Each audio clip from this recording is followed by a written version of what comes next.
بسم اللہ الرحمن الرحیم۔ السلام علیکم، آپ میرا یوٹیوب چینل دیکھ رہے ہو، میں عمران اسکر۔ ناظرین، جیسا کہ آپ جانتے ہو کہ آج کل بہت بڑا ایشو، بلکہ ریلیجیس ایشو کہیں گے آپ لوگ، کہ اسلام آباد میں ایک مندر کی تعمیر ہونے جا رہی ہے۔ تو میں آج چاہوں گا کہ آپ کے سامنے کچھ فیکٹ رکھوں، آپ کو بتاؤں کہ اصل بات کیا ہے، کیا ہونے جا رہا ہے، کب یہ ہوا تھا، کب شروع ہوا تھا، اور آج کل اس پہ کیا ہو رہا ہے۔ ناظرین، مذہبی ایشو ہے، مجھے بہت سوچ سمجھ کے بولنا ہوگا، کیونکہ مذہب پہ بات کرنے کا حق صرف ہمارے جیت علماء کرام کو ہے، وہی بتا سکتے ہیں صحیح کیا ہے غلط کیا ہے، لیکن میں اس کا کچھ سیاسی پہلوؤں سے احاطہ کروں گا۔ ناظرین، کچھ اسٹوڈنٹس نے اور کچھ دوستوں نے یہ کہا کہ اس کے بارے میں کیا حقیقت ہے، کیا آپ جانتے ہیں، کیا ہمیں بھی آگاہ کیا جائے ان کے بارے میں۔ تو میں نے کوشش کی کہ میں بھی اس کے بارے میں آپ کے سامنے کچھ حقیقت لے کے آؤں، کچھ آپ کو اس کا اصل بتاؤں کہ یہ کیا مسئلہ ہے، یہ کب شروع ہوا ہے۔ تو اس کے فیکٹس آپ کے سامنے رکھتا ہوں۔ سب سے پہلے تو ہم جو آج کل سوشل میڈیا پہ ایک ہنگامہ برپا ہوا ہے وہ دیکھ رہے ہیں۔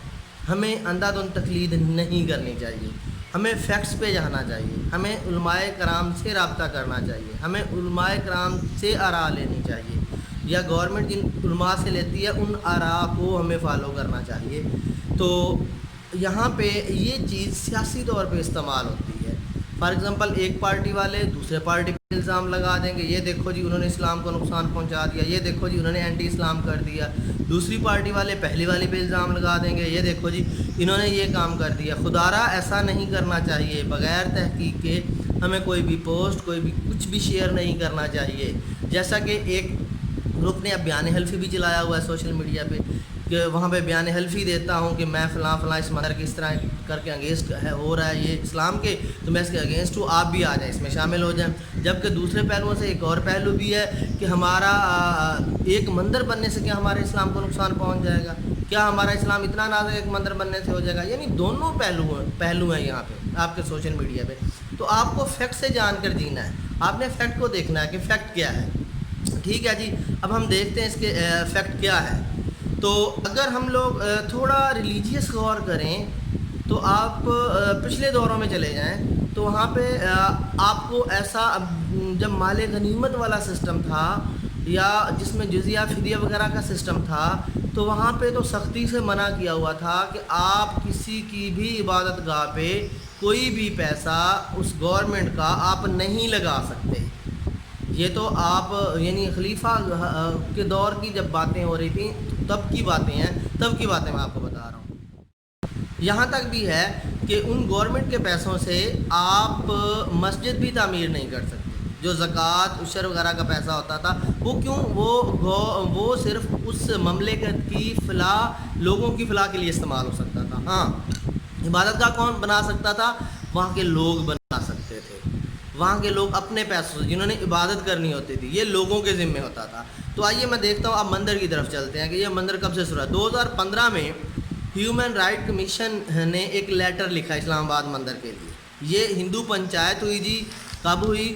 یہ 31 مئی 2016 کو ہوئی۔ اس میں اسی لیٹر کا حوالہ دیا گیا جو ہیومن رائٹ کمیشن نے لکھا تھا کہ 1947 سے پاکستان بنا ہے تو اسلام آباد میں کوئی بھی مندر نہیں ہے، تو یہاں ہمیں ایک ایسی جگہ دی جائے جہاں ہم اپنی مذہبی آزادی سے اپنی عبادت کر سکیں۔ ٹھیک ہے، اس کے بعد 17/2/2016 کو human right commission standing committee کی ایک میٹنگ ہوتی ہے پارلیمنٹ ہاؤس میں۔ اب وہ میٹنگ کون ہیڈ کرتا ہے؟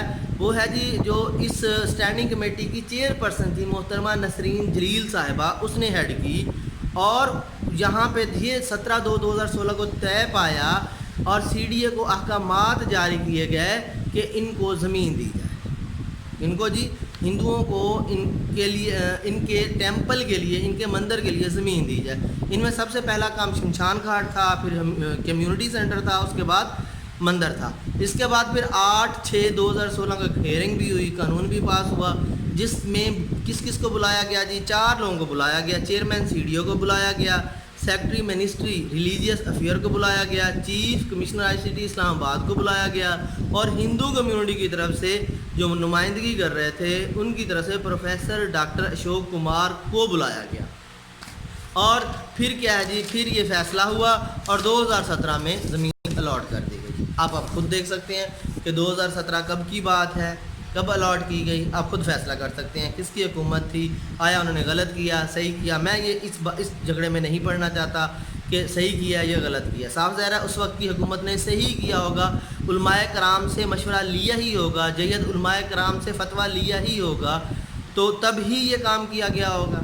اگر نہیں کیا تو پھر صاف ظاہر ہے یہ غلط ہے، کیونکہ یہ جید علماء کرام کا فیصلہ ہونا چاہیے تھا۔ اگر وہ بتاتے کہ ہمارے مذہب میں، ہمارے دین میں، ہمارے اسلام میں ایسا ہے تو پھر ان کو کرنا چاہیے تھا، نہیں ہے تو نہیں کرنا چاہیے تھا جی۔ تو 2017 میں یہ زمین الاٹ کر دی گئی۔ یہ ہے جی H92 سیکٹر ہے، جس میں 4 کنال زمین ان کو الاٹ کی گئی، جس کی مالیت کروڑوں کی بنتی ہے، کیونکہ آپ جانتے ہیں CDA کے انڈر یعنی کیپٹل ڈیولپمنٹ اتھارٹی کے انڈر جتنی بھی زمین آتی ہے ہماری اسلام آباد کی، وہ بہت مہنگی ہے، بہت مہنگی ہے۔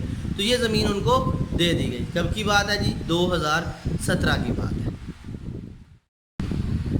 جی۔ 2017 میں یہ زمین الاٹ کر دی گئی۔ تو اب کیا مسئلہ ہوا ہے، اب کیا ایشو اٹھا ہے، وہ آپ کو بتاتا ہوں۔ اب گورنمنٹ غور کر رہی ہے کہ اس ہندو کمیونٹی کو ان کے ٹیمپل کی تعمیر کے لیے پیسہ دیا جائے۔ پیسہ کیوں دیا جائے؟ کیونکہ ہندو کمیونٹی نے کلیم کیا ہے، گورنمنٹ سے اپلیکیشن دی ہے کہ ہمیں ہمارے مندر کی تعمیر کے لیے 10 کروڑ روپیہ دیا جائے۔ اب حکومت اس پہ غور کر رہی ہے، ابھی دیا نہیں ہے، ابھی کچھ کیا نہیں ہے، بلکہ یہاں تک ہے کہ کل کی ہی خبر ہے کہ ہمارے جو ریلیجیس افیئر کے منسٹر ہیں پیر نور الحق قادری صاحب، انہوں نے بتایا ہے کہ ہم نے یہ مسئلہ اسلامی نظریاتی کونسل کے حوالے کر دیا، یعنی جید علماء کرام کے حوالے کر دیا ہے، وہی فیصلہ کریں گے کہ آیا ان کو پیسہ دینا ہے کہ نہیں دینا۔ اب یہاں بھی علماء کرام کے 2 پہلو ہیں۔ کچھ علماء کرام کہتے ہیں کہ یہ گورنمنٹ کا جو پیسہ ہے وہ یعنی آپ کہہ لو عبادت خانے پہ لگ سکتا ہے۔ اچھا کیوں؟ وہ اس لیے کہہ رہے ہیں کہ یہ جو پیسہ ہے یہ مال زکوٰۃ کا عشر کا نہیں ہے، یہ ٹیکس کا پیسہ ہے۔ کچھ کہتے ہیں نہیں جی یہ ٹیکس وغیرہ کا پیسہ عوام کی فلاح و بہبود کے لیے ہوتا ہے، وہ نہیں لگ سکتا۔ ہم اس مسئلے میں نہیں پڑھتے، یہ پیور دینی مسئلہ ہے، بہت حساس مسئلہ ہے، یہ ہمارے علماء کرام ہی بتائیں گے، ٹھیک ہے۔ تو ہم آگے چلتے ہیں جی۔ اب میں تھوڑا آپ کو ہندو کمیونٹی کا تھوڑا انٹروڈکشن دے دیتا ہوں۔ اسلام آباد میں ہندو کمیونٹی ہے کتنی، اس کے بارے میں بہت سے تضاد آ رہے ہیں، وہ بتاتا ہوں۔ اسلام آباد اور اس کے آس پاس جو ہیں تقریباً 350 خاندان ہندوؤں کے مقیم ہیں، جن کی آبادی لگ بھگ 3500 پلس یا راؤنڈ اباؤٹ اس کے بنتی ہے۔ اب CDA میں یہ مندر کے نقشہ جات دیے گئے، جو یہ سننے میں آ رہا ہے کہ CDA نے منظور بھی کر لیے کہ نقشہ کہ مندر کیسے بننا ہے، یہ CDA نے منظور بھی کر لی ہے۔ اب اس کی 4 دیواری پہ بھی کام ہو رہا ہے، بلکہ 4 دیواری سنا کہ بن گئی ہے۔ اب آپ سوچیں گے کہ 4 دیواری کے لیے پیسے کہاں سے آئے؟ وہ اس ہندو کمیونٹی نے جو 3500 پلس ہے، انہوں نے خود کلیکٹ کیے ہیں، خود چندہ ڈالا ہے، چندہ ڈال کے اس کی 4 دیواری تقریباً 20 لاکھ بنا تھا، وہ 4 دیواری بنائی گئی۔ اچھا اس کے بعد اب یہ اگلی ڈیمانڈ وہی پیسوں والی جو گورنمنٹ سے کر رہے ہیں۔ اب آپ یہ سوچیں گے کہ یہ زمین وغیرہ جو دی گئی ہے، کیا اس کے بارے میں کیا احکامات تھے؟ تو فتاوی عالمگیری پہ اگر ہم غور کریں، جس میں بہت زیادہ علماء متفق ہیں، اس میں یہ کہا گیا ہے کہ آپ یعنی جو مائنارٹیز ہیں ان کو ان کی عبادت گاہ کے لیے زمین دے سکتے ہیں، زمین دی جا سکتی ہے۔ خلفاء کے دور میں بھی ایسی بہت سی باتیں، ایسی بہت سی مثالیں ملتی ہیں کہ زمین تو دی گئی لیکن پیسہ جو ہے وہ عبادت گاہوں پہ نہیں لگ سکتا۔ کیوں؟ پھر وہی بات دوبارہ ریپیٹ کرنی پڑ رہی ہے مجھے کہ پیسہ زکوٰۃ کا جو ہوتا ہے وہ انسان کی فلاح و بہبود کے لیے، وہ لوگوں کی فلاح و بہبود کے لیے ہوتا ہے، وہ اس کے لیے نہیں ہوتا۔ اگر عبادت گاہ کو تعمیر کرنی ہے، وہ لوگ اپنا پیسہ کلیکٹ کریں، اکٹھا کریں اور اپنی عبادت گاہ بنوائیں۔ اب میں آتا ہوں جی اس پروپیگنڈا پہ جو آج کل چلا ہوا ہے، جو بہت زیادہ ہوا دی جا رہی ہے سوشل میڈیا پہ، خاص کر کہ مندر بن گیا جی، گورنمنٹ نے اس کو پیسے دے دیے، یہ ہو گیا وہ ہو گیا۔ ابھی تک ایسی کوئی بات نہیں۔ خدارا یہ مذہبی معاملہ ہوتا ہے، اس کو بہت پھونک کے بات کیجیے گا۔ جو علماء کا کام ہے وہ علماء کو کرنے دیں، جو ہمارے عالم دین کا کام کرنے کا ہے ان کو کرنے دیں. آپ کو وہ بتائیں گے صحیح غلط کیا ہے. آپ کون ہوتے ہیں, میں کون ہوتا ہوں یہ بتانے والا کہ یہ صحیح ہے یہ غلط ہے. تو یہ علماء کرام کا مسئلہ ہے, انہی کو بتائیں. ہاں میں اس کا سیاسی پہلو آپ کو بتاتا ہوں. آپ انڈیا کی مثال ہی لے لیجیے. گردوارہ یہاں پہ بننے جا رہا تھا. اچھا اس وقت بہت زیادہ شور برپا تھا یہاں پہ بھی. اچھا حتیٰ کہ انڈیا کو بھی آگ لگی ہوئی تھی. کیوں آگ لگی ہوئی تھی؟ کہ یہ گردوارہ بن جائے گا, شاید ہماری سکھ کمیونٹی جو ہے ڈیوائیڈ ہو جائے گی.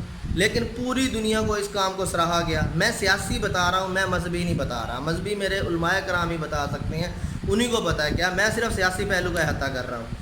تو سیاسی طور پہ ہمیں بہت پوری دنیا میں سراہا گیا, ایک پرامن ملک کہا گیا, اور مسلمان دین کا امپیکٹ بھی ایک اچھا پڑا کہ یہ دین, یہ مذہب جو ہے یہ پرامن ہے. اسی طرح انڈیا جو ظلم کر رہا ہے اپنے مسلمانوں پہ, کیا اس کا امپیکٹ اچھا پڑ رہا ہے؟ بالکل بھی اچھا نہیں پڑ رہا. پوری دنیا اس کو کہہ رہی ہے کہ غلط کیا ہے, اور انشاءاللہ وہ ایک دن غلط ہو جائے گا. انشاءاللہ انڈیا ایک دن غلط ہی تسلیم ہوگا اور پوری دنیا اس کو غلط ہی کہے گی, اور مسلمان حق سچ میں ہیں, مسلمانوں کو ہی صحیح کہا جائے گا. اب امریکہ کا واقعہ لے لیں, سیاہ فام کا. وہاں ایک سیاہ فام کے ساتھ جو سلوک ہوا ہے, اور سیاہ فام پوری کمیونٹی جو ہے وہ باہر احتجاج کے لیے ہے, اور سیاہ فام کمیونٹی کو لگتا ہے کہ ہمارے ساتھ زیادتی ہو رہی ہے. اسی طرح آپ اسرائیل کا لے لیں, برما کا لے لیں, جہاں مسلمانوں کے ساتھ زیادتی ہو رہی ہے. اسرائیل جو کر رہا ہے سب, کیا اس کو دنیا اچھا کہہ رہی ہے؟ بالکل بھی نہیں اچھا کہہ رہی, اور انشاءاللہ وہ اچھا ہے بھی نہیں, اور ایک دن وہ انشاءاللہ تباہ و برباد ہوں گے. اچھا اب اسلام کے اندر جو اقلیتوں کے حقوق ہیں, ہم نے اس کے اوپر چلنا ہے. ہم نے اس کے اوپر چلنا ہے. اسلام کے اندر اقلیتوں کے حقوق تو اتنے ہیں کہ اقلیتوں کا تحفظ ہمارے مسلمانوں کے ذمہ ہے. حتیٰ کہ اگر جنگ بھی مسلط کر دی جاتی ہے, اقلیت اگر پیچھے رہتی ہے, تو ان کا تحفظ کرنا بھی ہمارے حق میں ہے.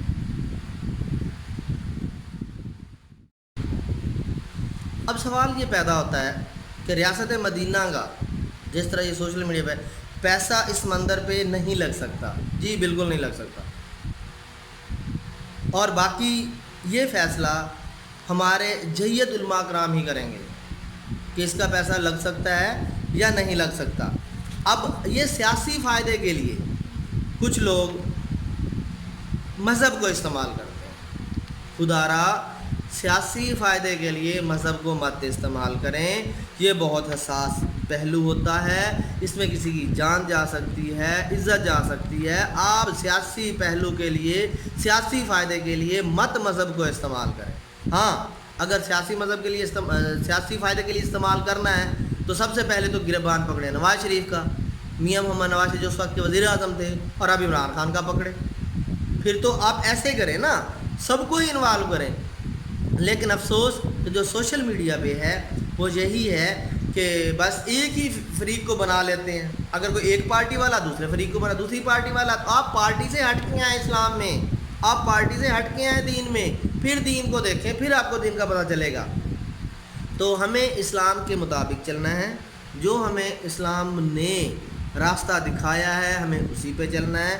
خدا را جو علماء کرام کا فیصلہ, جید علماء کرام, وہ انہی کو کرنے دیں, وہ علماء کرام ہی کریں گے. جس طرح ایک مثال مشہور ہے, کرونا کا فیصلہ کون کرے گا؟ جی ڈاکٹر کریں گے. وہاں علماء کا کردار نہیں ہے, وہ ڈاکٹر ہی بتا سکیں گے کہ یہ کیا بیماری ہے, کیسے ہے, کس طرح ختم ہوگی. تو اسی طرح یہ فیصلہ بھی علماء کرام کا ہے. آپ سے میں ریکویسٹ کرتا ہوں کہ آپ یہ فیصلہ علماء کرام کو ہی کرنے دیں.